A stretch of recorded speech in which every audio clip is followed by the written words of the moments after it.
Bank of Hooghly इन बंगाल इन 1651, 1651 में। 1661 में British राजकुमार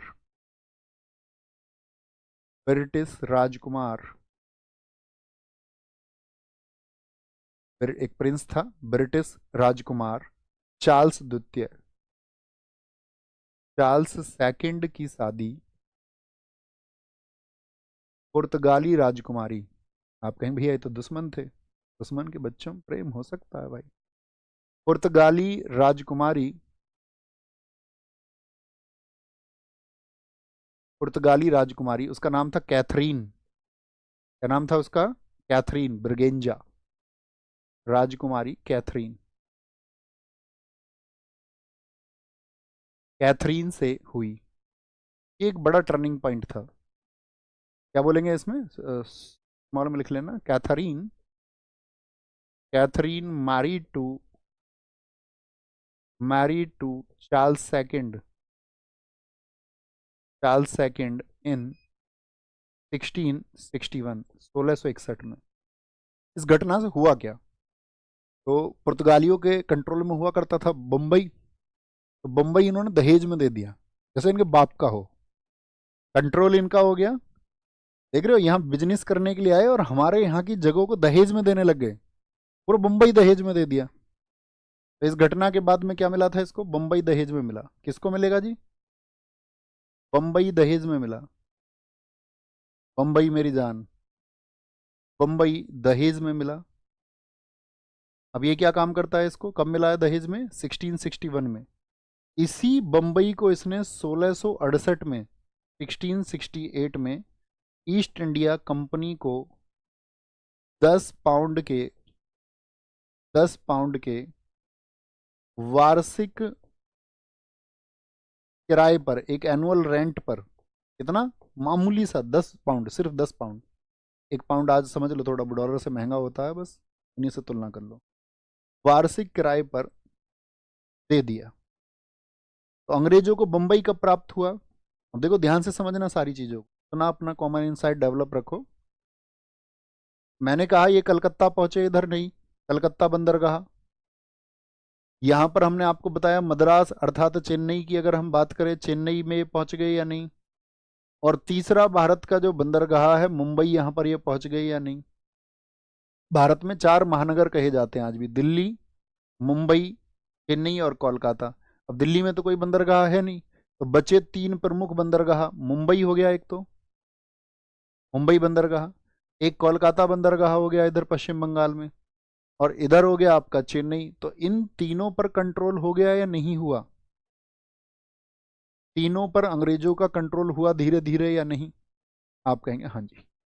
तो इनका जो शक्ति है वो बढ़ता जा रहा है, तो ये बात याद रख लेनी है। 1661 के बाद में सबसे इंपॉर्टेंट बात हुई, 1668 में मिल गया इनको मुंबई, हाँ जी। 1669 अगला ही वर्ष, एक आदमी था Gerald Aungier, Gerald Aungier, Gerald अंगियर या अंगियार लिख लें, एक ही बात है, ने आधुनिक आधुनिक बंबई की नींव डाली। जो इसको ये मिला, टापू मिला, ये टापू था बंबई, तो इसने इसको एक शहर घोषित किया और आसपास बस्तियां स्थापित करनी शुरू की। कौन वो व्यक्ति है जो मुंबई का संस्थापक माना जाएगा? Gerald Aungier. गेराल्ड अंगियर कब? 1669। Gerald Aungier, Gerald Aungier laid the foundation of laid the foundation of modern modern Bombay, modern Bombay. ठीक है। तो जैसे ही इनके 3 बंदरगाह हो गए, तो फिर उन्होंने फोकस किया कि भी सबसे समृद्ध कौन है इस समय पर? बंगाल। बंगाल में अपना टेक ओवर करते हैं और बंगाल की तरफ चलते हैं सारे लोग। ठीक है। बाकी जगह फैक्ट्री स्थापित करके कहा बंगाल की तरफ मूव किया इन्होंने। तो वो वर्ष है आपका 1686। 1686 में मुगलों से झड़प, मुगलों से झड़प हुई, मुगलों से झड़प हुई। क्योंकि अब ये धीरे धीरे इनको 3 बंदरगाह तो मिल चुके थे। Conflicts with Mughals conflicts with Mughals Mughals in 1686, 1686 में ये आपका कहाँ पर हुई थी आपका, अगर हम बात करें कासिम बाजार और कासिम बाजार, कासिम बाजार वेस्ट बंगाल में है और पटना में। तो यहाँ पर अंग्रेज फैक्ट्रियाँ थी ही। शासक कौन है इस समय पे बताइए 1686 में, मुगल शासक कौन है 1686 में? 1686 में था औरंगजेब, और यहां पर अंग्रेजों का जो लीडर था उसका नाम है, वो बोलते जॉन चाइल्ड या जोसिया चाइल्ड भी उसको कहा जाता है। चाइल्ड, नाम तो चाइल्ड है, नाम तो बच्चा है, काम बड़ा करना चाह रहा था। अब तुम्हारे अंदर यदि योग्यता नहीं है और तुम काम बड़ा करना चाह रहे हो तो गलत थॉट प्रोसेस है ना। पहले योग्यता विकसित करनी पड़ेगी ना। इस समय मुगलों की सेना बहुत ताकतवर थी, इन मूर्खों के पास थोड़ी सी सेना थी, लेकिन इसको घमंड हो गया। इसने कहा मारेंगे इन्हें, कोई दिक्कत नहीं है। तो वहां पर जो इनसे टैक्स वसूलते थे वो मुगल अधिकारी आए इनके पास में, उसने धमका दिया उसको, कह रहा भाग जा, जा अपने पापा से कह देना, जो तुम्हारा बाप अपने बाप से कह देना, ऐसा बोल रहा है उससे। वो चला गया। अब उस समय पे जो बाप है उन सब का वो है औरंगजेब। औरंगजेब के बारे में आप सब जानते ही हो। उसने कहा कौन है जी, उसने कहा जी कोई वो है जोसिया चाइल्ड। इसने, ये जोसिया चाइल्ड इतना कलाकार है जॉन चाइल्ड, इसने ब्रिटेन को चिट्ठी भी लिख दी और कह रहा जो भी तुम हमें मदद भेज सकते हो ना, तोप गोले वो भेज दो, इनको मारेंगे मुगलों को। ब्रिटेन से कुछ तोपे और गोले आए भी इसके लिए।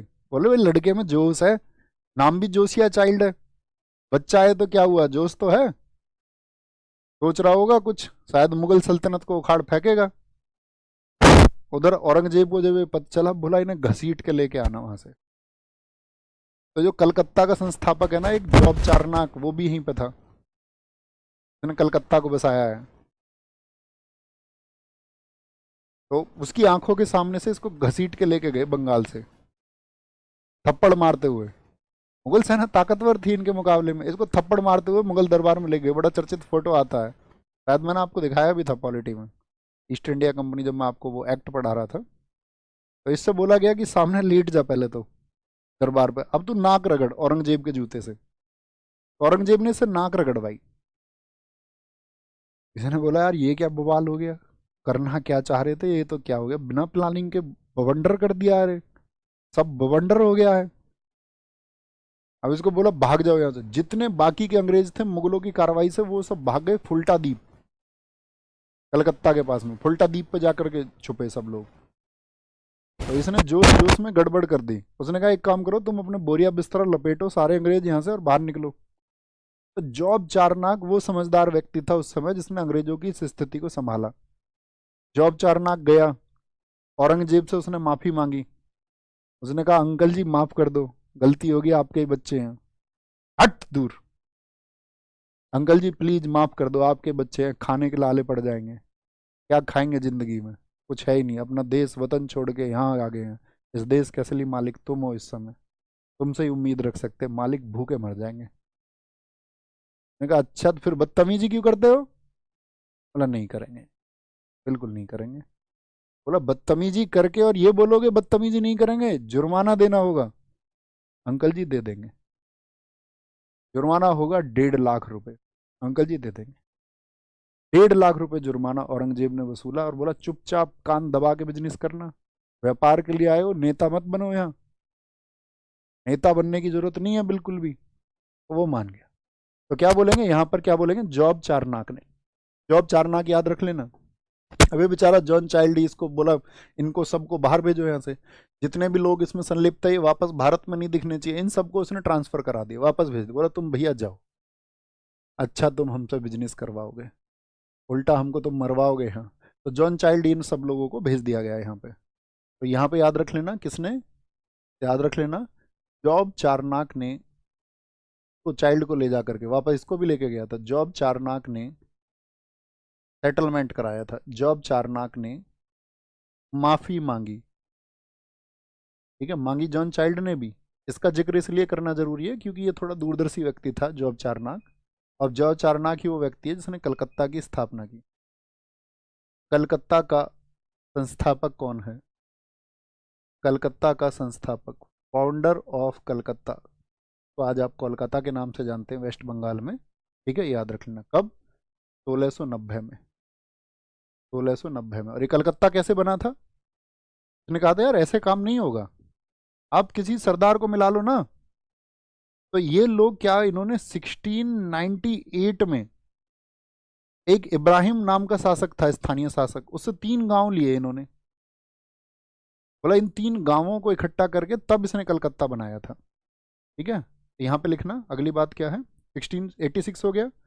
1687 में हेडक्वार्टर, अपना जो हेडक्वार्टर था सूरत से, सूरत में हेडक्वार्टर हुआ करता था इनका, सूरत से बम्बई, बम्बई लाए अंग्रेजों ने, अपना हेडक्वार्टर शिफ्ट किया। शिफ्टेड द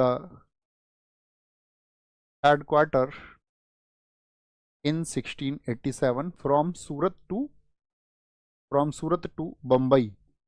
1698 जो मैं वर्ष बता रहा था, 1698 में बंगाल का जो स्थानीय शासक था, बंगाल के नवाब इब्राहिम खान, समय पर बंगाल का नवाब था इब्राहिम खान, इब्राहिम खान से 3 गांव की जागीरदारी प्राप्त की। 3 गांव की जागीरदारी प्राप्त की। लिख रहे हैं ना भैया? लिखा करो, इंपॉर्टेंट फैक्टर पूछे जाते सब एग्जाम में। तो क्या बोलेंगे? ऐसे लिख लीजिए शॉर्ट में, नवाब gave the जागीरदारी ऑफ 3 विलेजेस। अतिरिक्त बातें भी मैं कुछ बताता हूँ तो नोट कर लिया करो। 3 विलेजेस, यात्रा बहुत लंबी है हमारी और आपकी।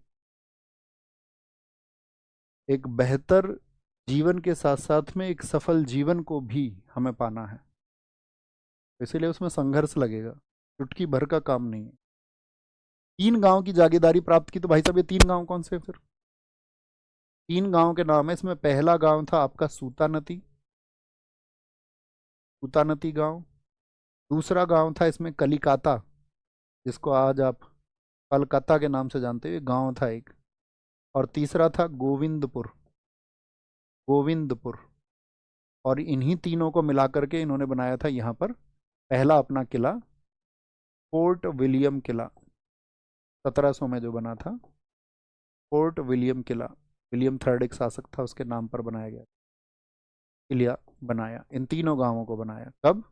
1700 में।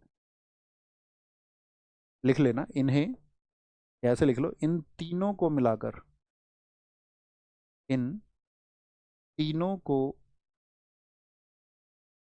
इन तीनों को मिलाकर लिख लेना, 1700 में फोर्ट विलियम बनाया गया। तो अंग्रेज आगे बढ़ रहे हैं। अब आपको फर्रुख सियर का किस्सा भी याद होगा, बताओ फर्रुख सियर। 1717, 1717 में फर्रुख सियर ने दस्तक जारी कर दिया था। फर्रुख सियर ने क्यों दस्तक जारी किया था, मैं आपसे जानना चाहूंगा। उस डॉक्टर का नाम मुझे बता दो तो मैं समझ जाऊंगा। बच्चा अतिरिक्त बातें मत किया करो, मेरी रिक्वेस्ट है आपसे, रिक्वेस्टिंग टू यू। एक ही सेंटेंस में आपको भटकते हुए देख के याद दिलाता रहूंगा। आपकी असफलता या फिर सफलता, इस दोनों के साथ ही सिर्फ आप जिम्मेदार होंगे। आप सफल होंगे तो भी जिम्मेदार आप होंगे। आपकी जो अन्य सहायक चीज़ें हैं, चाहे वो आपके गुरु हों, चाहे आपके फैमिली मेम्बर्स हों, जिन्होंने आपको ये परिवेश दिया है पढ़ने के लिए, आप पढ़ पा रहे हैं, आप ही के समय पे, इसी समय पे कोई ना कोई व्यक्ति मजदूरी कर रहा होगा और बहुत कठिन मजदूरी कर रहा होगा। इसी समय पे कोई ना कोई व्यक्ति इस दुनिया में ऐसा भी होगा जो अभी अपनी एक रोटी के लिए संघर्ष कर रहा होगा। इसी समय पर एक व्यक्ति ऐसा भी होगा जो अपने एक वस्त्र के लिए संघर्ष कर रहा होगा। अगर हमारे हिस्से में वो चीज़ें आई हैं कि हम पढ़ पा रहे हैं, तो आप अपने आप को बहुत भाग्यशाली लोगों में से एक समझो, क्योंकि वो पढ़ाई भी सबके नसीब में नहीं आती है।